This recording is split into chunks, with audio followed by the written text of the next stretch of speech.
ಈ ಮಳೆಗಾಲ ಶುರುವಾಯ್ತು ಅಂದ್ರೆ ಕೆಲವೊಂದು ದಿನ ಸೂರ್ಯ ಬರೋದಿಲ್ಲ, ಬಿಸಿಲು ಕಡಿಮೆ ಆಗುತ್ತೆ. ಯಾವಾಗ್ಲೂ ಮಳೆ ಬರಲ್ಲ ಅಂದ್ರೂ ಕೂಡ ಮೋಡ ಯಾವಾಗ್ಲೂ ಇದ್ದೇ ಇರುತ್ತೆ. ಮಳೆ ಚೆನ್ನಾಗಾಗ್ಲಿ ಅನ್ನೋ ಸಮಯದಲ್ಲಿ ಮಳೆ ಬರೋದಿಲ್ಲ. ಆದ್ರೆ ಮೋಡ ಅಂತೂ ಖಂಡಿತ ಇರುತ್ತೆ. ಇಂಥ ಸಮಯದಲ್ಲಿ ನಮ್ಮ ದೇಹದಲ್ಲಿ ಕೂಡ ಕೆಲವೊಂದು ಬದಲಾವಣೆ ಆಗ್ಲಿಕ್ಕೆ ಶುರುವಾಗುತ್ತೆ. ಸೂರ್ಯ ಇಲ್ಲ ಅಂತಂದ್ರೆ ನಮ್ಮ ದೇಹಕ್ಕೆ ವಿಟಮಿನ್ ಡಿ ಕೂಡ ಸಿಗೋದಿಲ್ಲ. ಈ ಸಮಯದಲ್ಲಿ ಕೂದಲು ಉದುರೋದು, ಮಂಡಿ ನೋವಾಗೋದು ಮತ್ತೆ ಮೂಳೆ ಸಮಸ್ಯೆ ಹೆಚ್ಚಾಗುತ್ತೆ. ಇದಕ್ಕೆ ಮನೆಯಲ್ಲೇ ಸುಲಭವಾಗಿ ಆರೋಗ್ಯಕರವಾದಂತ ಒಂದು ಉಂಡೆ ಮಾಡೋದು ಹೇಗೆ ಅಂತ ತೋರಿಸ್ಕೊಡ್ತಾ ಇದ್ದೀನಿ. ದಿನಕ್ಕೆ ಈ ಒಂದು ಉಂಡೆ ತಿನ್ನೋದ್ರಿಂದ ಸಾಕು, ನಿಮ್ಗೆ ಕೂದಲು ಉದ್ರೋ ಸಮಸ್ಯೆ ಕೂಡ ಕಡಿಮೆ ಆಗುತ್ತೆ, ಮಂಡಿ ನೋವು ಕೂಡ ಕಡಿಮೆ ಆಗುತ್ತೆ. ಟ್ರೈ ಮಾಡಿ ನೋಡಿ. ಮನೆಯಲ್ಲಿರುವಂತಹ ಕಡಿಮೆ ಸಾಮಗ್ರಿಗಳಲ್ಲಿ ಮತ್ತೆ ಕಡಿಮೆ ಖರ್ಚಿನಲ್ಲಿ, ಹಾಗೆ ಕೇವಲ 1 ಚಮಚ ತುಪ್ಪದಲ್ಲಿ ಈ ಉಂಡೆ ಮಾಡಬಹುದು. ಹಾಗೆ ಈ ಉಂಡೆಗಳನ್ನ ನೀವು 15 ದಿನದ ತನಕ ಸ್ಟೋರ್ ಮಾಡಿ ಕೂಡ ಇಟ್ಟು ತಿನ್ನಬಹುದು, ಅಷ್ಟೇ ರುಚಿಯಾಗಿರುತ್ತೆ. ಹಾಗೆ ನಿಮ್ಗೆ ಈ ವಿಡಿಯೋ ಇಷ್ಟ ಆದ್ರೆ ಪ್ಲೀಸ್ ವಿಡಿಯೋನ ಲೈಕ್ ಮಾಡಿ ಮತ್ತೆ ಚಾನಲ್ಗೆ ಸಬ್ಸ್ಕ್ರೈಬ್ ಮಾಡಿ. ಈಗ ಕೇವಲ 1 ಚಮಚ ತುಪ್ಪ ಉಪಯೋಗಿಸ್ಕೊಂಡು ಉಂಡೆ ಮಾಡೋದು ಹೇಗೆ ಅಂತ ನೋಡ್ಕೊಳ್ಳೋಣ ಬನ್ನಿ. ಈಗ ಒಂದು ಪ್ಯಾನ್ಗೆ 1 ಟೇಬಲ್ ಸ್ಪೂನ್ ಅಷ್ಟು ತುಪ್ಪ ಹಾಕೊಳ್ತಾ ಇದ್ದೀನಿ. ನಂತರ ಉರಿನ ಮೀಡಿಯಂ ಫ್ಲೇಮ್ ಅಲ್ಲಿ ಇಟ್ಟು ತುಪ್ಪನ ಕರಗ್ಲಿಕ್ಕೆ ಇಟ್ಕೊಳ್ಳಿ. ಯಾವಾಗ ತುಪ್ಪ ಚೆನ್ನಾಗಿ ಕರಗಿರುತ್ತೆ ಆವಾಗ 1 ಕಪ್ ಅಷ್ಟು ರಾಗಿ ಹಿಟ್ಟು ಹಾಕೊಂಡಿದ್ದೀನಿ. ನೀವು ಮನೆಯಲ್ಲೇ ಮಾಡಿಸಿದಂತ ರಾಗಿ ಹಿಟ್ಟಿದ್ರೆ ಅದನ್ನೇ ಉಪಯೋಗಿಸಬಹುದು, ಅಥವಾ ಅಂಗಡಿಯಲ್ಲಿ ತರಿಸಿರುವಂತ ರಾಗಿ ಹಿಟ್ಟಿದ್ರೆ ಅದನ್ನೇ ಕೂಡ ಉಪಯೋಗಿಸಬಹುದು. ನಂತರ 10 ನಿಮಿಷ ರಾಗಿ ಹಿಟ್ಟನ್ನ ಚೆನ್ನಾಗಿ ಹುರಿದಿಟ್ಕೊಳ್ತಾ ಇದ್ದೀನಿ. ರಾಗಿ ಹಿಟ್ಟಿನಲ್ಲಿರುವಂತಹ ಹಸಿ ಸ್ಮೆಲ್ ಎಲ್ಲ ಹೊಟ್ಟೋಗ್ಬೇಕು, ಮತ್ತೆ ತುಪ್ಪದಲ್ಲಿ ಘಮ ಘಮ ಅನ್ಲಿಕ್ಕೆ ಶುರುವಾಗಬೇಕು, ಅಲ್ಲಿವರೆಗೂ ಹುರಿದಿಟ್ಕೊಳ್ಳಿ. ನೋಡಿ, ರಾಗಿ ಹಿಟ್ಟಿನ ಬಣ್ಣ ನಿಧಾನಕ್ಕೆ ಬದಲಾಗ್ಲಿಕ್ಕೆ ಶುರುವಾಗುತ್ತೆ. ನೋಡಿ, ಹಾಗೆ ರಾಗಿ ಹಿಟ್ಟು ಕೂಡ ಘಮ ಘಮ ಅನ್ಲಿಕ್ಕೆ ಶುರುವಾಗುತ್ತೆ, ಅವಾಗ ಚೆನ್ನಾಗಿ ಹುರಿದಿದೀವಿ ಅಂತ ಅರ್ಥ. ನಂತರ ಅಷ್ಟೇ 1 ಕಪ್ ಅಷ್ಟು ಹುರ್ಗಡ್ಲೆ ಹಾಕೊಂಡಿದ್ದೀನಿ, ಅಥವಾ ಪುಟಾಣಿ ಅಂತಾರಲ್ಲ, ಪುಟಾಣಿ ಹಾಕೊಂಡಿದ್ದೀನಿ. ಹುರ್ಗಡಲೆ ಹಾಕಿದ ನಂತರ ತುಂಬಾ ಸಮಯ ಹುರಿಯೋ ಅವಶ್ಯಕತೆ ಇಲ್ಲ. ಮುಟ್ಟು ನೋಡಿ, ಹುರ್ಗಡಲೆ ಬಿಸಿ ಆದ್ರೆ ಸಾಕು, ತಕ್ಷಣನೇ ಸ್ಟವ್ ಆಫ್ ಮಾಡ್ಕೊಳ್ಳಿ. ಈಗ ರಾಗಿ ಹಿಟ್ಟು ಮತ್ತೆ ಹುರ್ಗಡಲೆನ ಚೆನ್ನಾಗಿ ಹುರಿದಿಟ್ಕೊಂಡಿದ್ದೀನಿ. ತಕ್ಷಣನೇ ಸ್ಟವ್ ಆಫ್ ಮಾಡ್ಕೊಂಡು ಈ ಹುರಿದಿಟ್ಟಂತ ಮಿಶ್ರಣ ಒಂದು ತಟ್ಟೆಗೆ ಎತ್ತಿಟ್ಕೊಳ್ತಾ ಇದ್ದೀನಿ. ನಂತರ ರಾಗಿ ಹಿಟ್ಟನ್ನ ಚೆನ್ನಾಗಿ ತಣ್ಣಗಾಗ್ಲಿಕ್ಕೆ ಹಾಗೆ ಇಟ್ಬಿಡಿ, ನಂತರ ಉಪಯೋಗಿಸ್ಕೊಳ್ಳೋಣ. ಇದೇ ಸಮಯದಲ್ಲಿ ಮತ್ತೆ ಅದೇ ಪ್ಯಾನ್ಗೆ 1 ಕಪ್ ಅಷ್ಟು ಹಸಿ ತೆಂಗಿನಕಾಯಿ ತುರಿ ಹಾಕೊಳ್ತಾ ಇದ್ದೀನಿ. ನೋಡಿ, ತೆಂಗಿನಕಾಯಿ ತುರಿಯಲ್ಲಿ ಆದಷ್ಟು ಬಿಳಿ ಅಂಶ ಅಷ್ಟೇ ಉಪಯೋಗಿಸ್ಕೊಳ್ಳಿ, ಕಪ್ಪಂಶ ಇದ್ರೆ ಅದನ್ನ ತೆಗ್ದಾಕೊಳ್ಳಿ. ಈಗ ಉರಿನ ಮೀಡಿಯಂ ಫ್ಲೇಮ್ ಅಲ್ಲಿ ಇಟ್ಕೊಂಡು 5 ನಿಮಿಷ ಹುರಿದಿಟ್ಕೊಳ್ತಾ ಇದ್ದೀನಿ. ನೀವಿಲ್ಲಿ ಒಣ ಕೊಬ್ಬರಿ ಇದ್ರೆ ಒಣ ಕೊಬ್ಬರಿನೇ ಉಪಯೋಗಿಸಬಹುದು, ಇಲ್ಲ ಅಂತಂದ್ರಷ್ಟೇ ಈ ರೀತಿ ಹಸಿ ತೆಂಗಿನಕಾಯಿ ತುರಿ ಉಪಯೋಗಿಸ್ಕೊಳ್ಳಿ. ಹಸಿ ತೆಂಗಿನಕಾಯಿ ತುರಿಯಲ್ಲಿರುವಂತ ನೀರಿನಂಶ ಎಲ್ಲ ಹೊಟ್ಟೋಗಿ ಡ್ರೈ ಆಗ್ಬೇಕು, ಅಲ್ಲಿವರೆಗೂ ಹುರಿದಿಟ್ಕೊಳ್ಳಿ. ನಂತರ ಅಷ್ಟೇ 1/4 ಕಪ್ ಅಷ್ಟು ಕಪ್ಪು ಎಳ್ಳನ್ನ ಹಾಕೊಂಡಿದ್ದೀನಿ. ಈಗ ಕಪ್ಪು ಎಳ್ಳು ಚಿಟಪಟ ಅಂತ ಶಬ್ದ ಮಾಡುತ್ತೆ, ಹಾಗೆ ಘಮ ಘಮ ಅನ್ಲಿಕ್ಕೆ ಶುರುವಾಗುತ್ತೆ, ಅಲ್ಲಿವರೆಗೂ ಹುರಿದಿಟ್ಕೊಂಡು ತಕ್ಷಣನೇ ಸ್ಟವ್ ಆಫ್ ಮಾಡ್ಕೊಳ್ಳಿ. ಈಗ ಈ ಹುರಿದಿರುವಂತ ಮಿಶ್ರಣನ ಒಂದು ಬಟ್ಲಿಗೆ ಎತ್ತಿಟ್ಕೊಳ್ತಾ ಇದ್ದೀನಿ. ಹಾಗೆ ಈ ಮಿಶ್ರಣನು ಕೂಡ ಸ್ವಲ್ಪ ತಣ್ಣಗಾಗ್ಲಿಕ್ಕೆ ಹಾಗೆ ಇಟ್ಬಿಡಿ. ನಂತರ ಈ ಮಿಕ್ಸಿ ಜಾರ್ಗೆ ಮೊದಲೇ ಹುರಿದಿಟ್ಟಂತ ರಾಗಿ ಹಿಟ್ಟು ಮತ್ತೆ ಹುರುಗಡ್ಲೆ ಮಿಶ್ರಣ ಹಾಕೊಂಡಿದ್ದೀನಿ.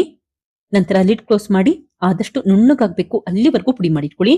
ಹಾಗೆ ಮಿಕ್ಸಿ ಜಾರಿನಲ್ಲಿ ನೀರಿನ ಅಂಶ ಇರಬಾರ್ದು, ಆ ರೀತಿ ಬಟ್ಟೆಯಲ್ಲಿ ಕ್ಲೀನ್ ಮಾಡ್ಕೊಂಡು ನಂತರ ಹುರುಗಡ್ಲೆ ಮತ್ತೆ ರಾಗಿ ಹಿಟ್ಟಿನ ಮಿಶ್ರಣ ಪುಡಿ ಮಾಡಿಟ್ಕೊಳ್ಳಿ. ಈಗ ರುಬ್ಬಿರುವಂತ ಈ ಮಿಶ್ರಣ ಒಂದು ತಟ್ಟೆಗೆ ಎತ್ತಿಟ್ಕೊಂಡಿದ್ದೀನಿ.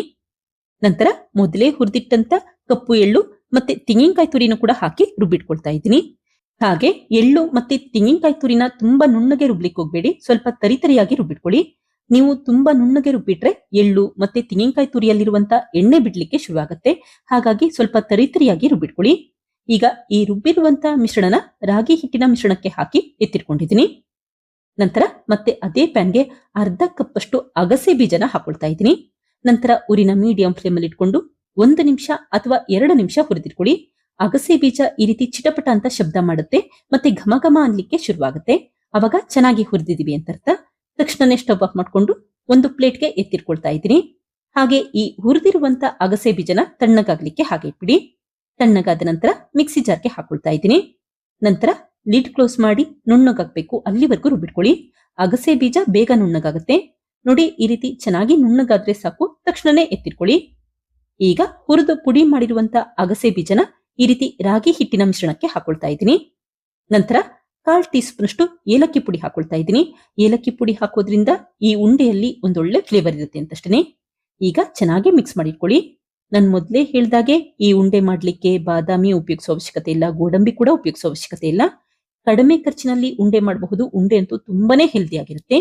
ನೋಡಿ, ತುಂಬಾ ಸಣ್ಣದಾದ ಪ್ಲೇಟ್ ತೆಗೆದಿಟ್ಕೊಂಡಿದ್ದೆ, ಹಾಗಾಗಿ ಮಿಕ್ಸ್ ಮಾಡ್ಲಿಕ್ಕೆ ಕಷ್ಟ ಆಗ್ತಾ ಇದೆ. ಈ ರೀತಿ ದೊಡ್ಡದಾದ ಪ್ಲೇಟ್ಗೆ ಹಾಕಿ ಚೆನ್ನಾಗಿ ಮಿಕ್ಸ್ ಮಾಡ್ಕೊಳ್ತಾ ಇದ್ದೀನಿ.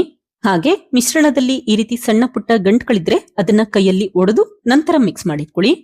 ಇದೇ ಸಮಯದಲ್ಲಿ ಮತ್ತೊಂದು ಪಾತ್ರೆಗೆ 1 ಕಪ್ ಅಷ್ಟು ಪುಡಿ ಮಾಡಿರುವಂತಹ ಬೆಲ್ಲ ಹಾಗೆ 1/4 ಕಪ್ ಅಷ್ಟು ತಣ್ಣೀರನ್ನ ಹಾಕೊಂಡಿದ್ದೀನಿ. ನಂತರ ಊರಿನ ಮೀಡಿಯಂ ಫ್ಲೇಮ್ ಅಲ್ಲಿ ಇಟ್ಕೊಂಡು ಬೆಲ್ಲನ ಕರಗ್ಲಿಕ್ಕೆ ಇಟ್ಕೊಳ್ಳಿ. ನೋಡಿ, ಬೆಲ್ಲ ನೀರಿನಲ್ಲಿ ಕರ್ಗಿದ್ರೆ ಸಾಕು. ಮತ್ತೆ ಈ ರೀತಿ ಸ್ವಲ್ಪ ಅಂಟು ಪಾಕ ಬಂದಿದ್ರೆ ಸಾಕು. ತಕ್ಷಣನೇ ಸ್ಟವ್ ಆಫ್ ಮಾಡ್ಕೊಳ್ಳಿ.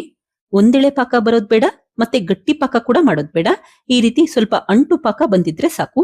ತಕ್ಷಣನೇ ಸ್ಟವ್ ಆಫ್ ಮಾಡ್ಕೊಂಡಿದ್ದೀನಿ. ಹಾಗೆ ಈ ಬೆಲ್ಲದ ಪಾಕ ಬಿಸಿ ಇರ್ಬೇಕಾದ್ರೇನೆ ಸ್ವಲ್ಪ ಸ್ವಲ್ಪನೇ ಹಾಕೊಳ್ತಾ ಇದ್ದೀನಿ. ಬೆಲ್ಲದ ಪಾಕನ ಶೋಧಿಸಿ ನಂತರ ಮಿಕ್ಸ್ ಮಾಡಿಟ್ಕೊಳ್ಳಿ. ಅವಾಗ ಬೆಲ್ಲದಲ್ಲಿ ಧೂಳಿನಂಶ ಅಥವಾ ಮಣ್ಣಿನಂಶ ಇದ್ರೆ ಅದೆಲ್ಲ ಹೊಟ್ಟೋಗುತ್ತೆ. ನಂತರ ಕೈಯಲ್ಲಿ ಮಿಕ್ಸ್ ಮಾಡ್ಕೊಂಡು ಬಿಗಿಯಾಗಿ ಉಂಡೆ ಮಾಡಿಟ್ಕೊಳ್ತಾ ಇದ್ದೀನಿ. ನಿಮ್ಗೆ ಎಷ್ಟು ದಪ್ಪ ಬೇಕು ಅಷ್ಟು ದಪ್ಪನಾಗಿ ಉಂಡೆ ಮಾಡಿಟ್ಕೊಳ್ಳಿ. ಇದೇ ರೀತಿ ಉಳಿದಿರುವಂತ ಬೆಲ್ಲದ ಪಾಕನು ಕೂಡ ಸ್ವಲ್ಪ ಸ್ವಲ್ಪನೇ ಹಾಕಿ ಮಿಕ್ಸ್ ಮಾಡ್ಕೊಳ್ತಾ ಇದ್ದೀನಿ. ನಿಮ್ಗೇನಾದ್ರೂ ಬೆಲ್ಲದ ಪಾಕ ತುಂಬಾ ತಣ್ಣಗಾಗಿದೆ ಅನ್ಸಿದ್ರೆ ಮತ್ತೆ ಸ್ವಲ್ಪ ಬಿಸಿ ಮಾಡ್ಕೊಂಡು ನಂತರ ಉಂಡೆ ಮಾಡಿಟ್ಕೊಳ್ಳಿ. ಅವಾಗ ಪರ್ಫೆಕ್ಟ್ ಆಗಿ ಉಂಡೆ ರೆಡಿ ಆಗುತ್ತೆ.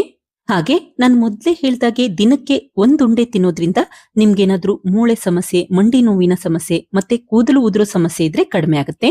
ನಾವಿಲ್ಲಿ ಅಗಸೆ ಬೀಜ ಉಪಯೋಗಿಸಿರೋದ್ರಿಂದ ಅಗಸೆ ಬೀಜದಲ್ಲಿ ಹೆಚ್ಚಿನ ಪ್ರಮಾಣದಲ್ಲಿ ಒಮೆಗಾ 3 ಫ್ಯಾಟಿ ಆಸಿಡ್ ಇರುತ್ತೆ, ಮತ್ತೆ ಪ್ರೋಟೀನ್ ಇರುತ್ತೆ. ಹಾಗೆ ನಾರಿನಂಶ ಇರೋದ್ರಿಂದ ಕೂಡ ಆರೋಗ್ಯಕ್ಕೆ ತುಂಬಾ ಒಳ್ಳೇದು. ಎಳ್ಳು ಮತ್ತೆ ರಾಗಿ ಹಿಟ್ಟಿನಲ್ಲಿ ಹೆಚ್ಚಿನ ಪ್ರಮಾಣದಲ್ಲಿ ಕ್ಯಾಲ್ಸಿಯಂ ಇರೋದ್ರಿಂದ ಮೂಳೆಗೂ ಕೂಡ ಒಳ್ಳೇದು. ಟ್ರೈ ಮಾಡಿ ನೋಡಿ, ಖಂಡಿತ ಮತ್ತೆ ಮಾಡೋದಂತೂ ಗ್ಯಾರಂಟಿ. ನೋಡಿದ್ರಲ್ಲ ಫ್ರೆಂಡ್ಸ್, ಎಷ್ಟು ಸುಲಭವಾಗಿ ಕಡಿಮೆ ಖರ್ಚಿನಲ್ಲಿ ಹಾಗೆ 1 ಚಮಚ ತುಪ್ಪದಲ್ಲಿ ಆರೋಗ್ಯಕರವಾದಂತ ಉಂಡೆ ಯಾವ ರೀತಿ ಮಾಡಿದೆ ಅಂತ ಗೊತ್ತಾಯ್ತಲ್ವಾ? ನೀವು ಕೂಡ ಮಾಡಿ ನೋಡಿ, ಖಂಡಿತ ಮತ್ತೆ ಮಾಡ್ತೀರಾ. Thank you. ಲೈಕ್ ಮಾಡಿ ಮತ್ತೆ ಸಬ್ಸ್ಕ್ರೈಬ್ ಮಾಡಿ.